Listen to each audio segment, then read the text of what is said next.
Hi there, I'm Pam Leckie, and today I'd like to read a short extract from my World War II novel, Her Secret War. They finished dressing in a rush and headed downstairs. Sarah pulled open the hall door and they stepped down onto the pavement. It was mayhem outside.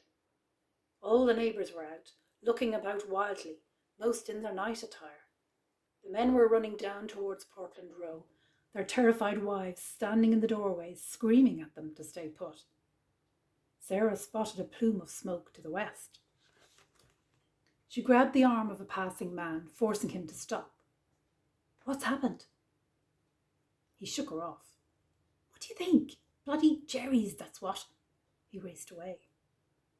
What should we do, Sarah? Should we go look for Da? Maura's face was deadly white. Sarah gnawed at her lip. I don't know. She nodded towards the chaos. Looks like Summer Hill was hit. Da wouldn't have been up there. He should be okay. Blast him, she thought. Why hasn't he come home to check on us?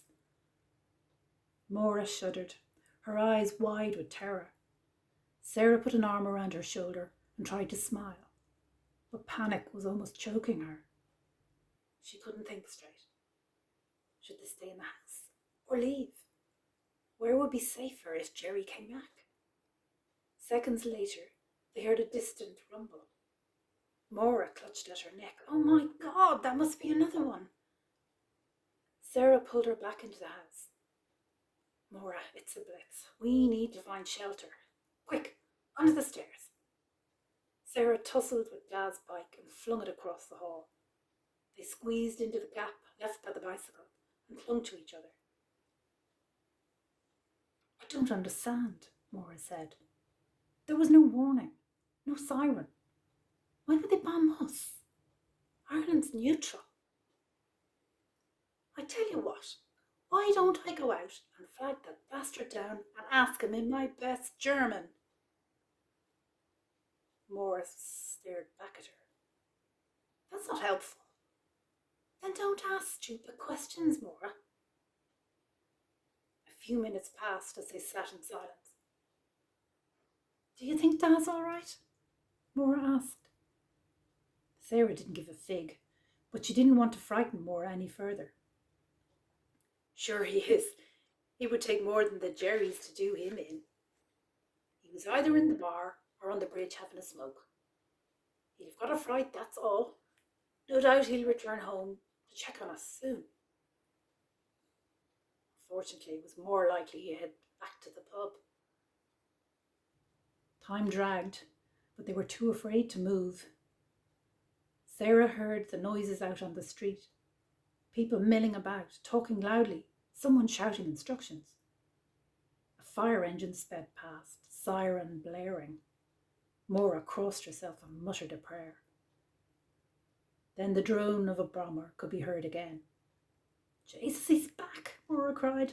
I can't stand it, Sarah. I can't stand being cooped up. We'll be trapped if we stay under here. Maura pushed her way out and headed for the front parlour.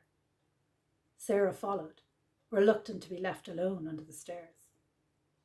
What should we do? What if there are more bombs? Would we be safer outside? Maura asked. She tilted her head. It sounds fainter. Has he moved away, do you think? With growing alarm, Sarah stood in the centre of the room, running her fingers through her hair. Her hands were shaking. I don't know, Maura, okay? I'm trying to think. Sorry, Sarah. I'm dead scared.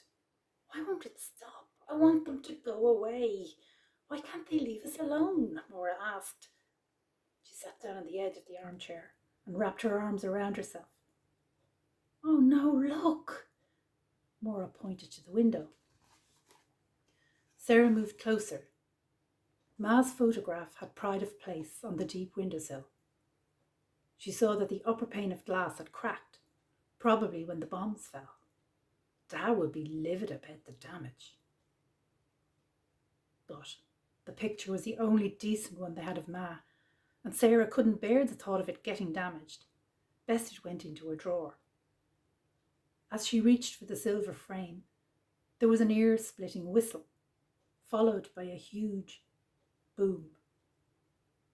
The window exploded inwards, and Sarah fell into darkness. Thank you so much. Her Secret War is available in all good bookstores and online.